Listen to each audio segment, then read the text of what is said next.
I want to thank a listener for forwarding this clip. Andrew Watt, an American record producer, singer, songwriter, and guitarist, was on The Howard Stern Show. During the discussion, Andrew recalls a conversation he had when he was working with Paul McCartney. In the interview with Howard, Andrew explained that his engineer was also named Paul, which resulted in confusion because there were two Pauls working together. Paul McCartney suggested that they use the nickname Billy to help distinguish which Paul was being addressed. Was Paul McCartney implying that they should call him Billy?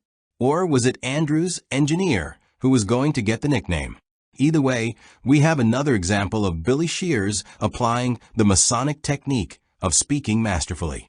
Here's the dialogue.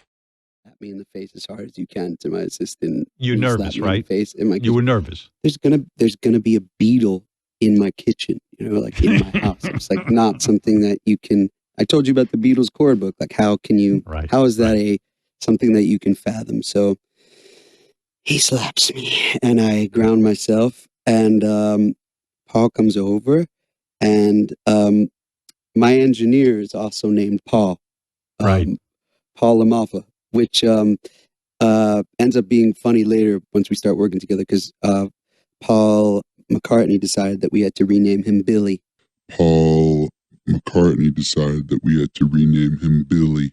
Paul McCartney decided that we had to rename him Billy, because I'd be like, "Hey, Paul, can you turn up this thing?" And he's like, "What? Turn up what?" I'm like, No, sorry, I'm talking to the... And, it was just confusing things. But he was coming over. Was he coming over to check you out as a producer, or just because he's interested in you musically? What was the reason, Bruno?